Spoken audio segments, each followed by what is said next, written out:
There's a long history of technology changing how things are made and how the economy works. What's making this time different is really two things. One, the service sector is increasingly vulnerable to job losses. So fast food jobs, caller support, a variety of more of things that traditionally you needed people to do, increases in technology, falling cost of computing power is making it a lot easier to have computers and robots effectively do these service tasks.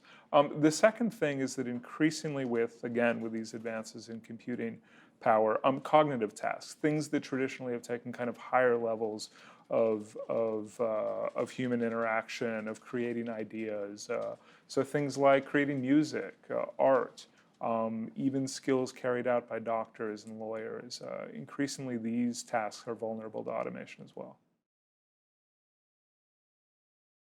I think going forward, the big challenge is really jobs that may not exist right now, sort of the future stream of jobs that won't be created because people won't turn to humans to do them. They'll turn to artificial intelligence, to robots, to automated processes. So that puts countries, and the US falls into this relative to other highly developed countries, places with a lot of young people. That puts those future jobs at risk. That's going to create a set of political pressures and tensions.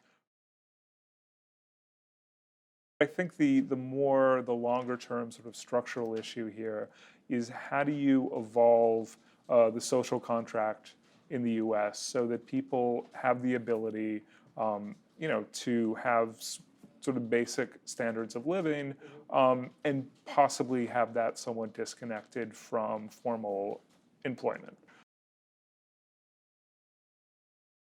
From a political perspective, I don't think the focus on trade is misplaced. It's effective, right? Because it has it has a competitor or an enemy. People can picture this, right?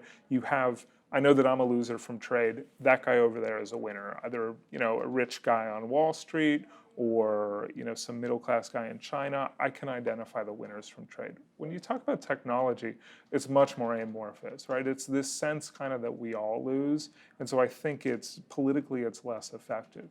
But in terms of thinking about policy, and I hope and I trust that both campaigns would be doing this, developing a policy around automation makes a lot of sense and is something that I would expect to see.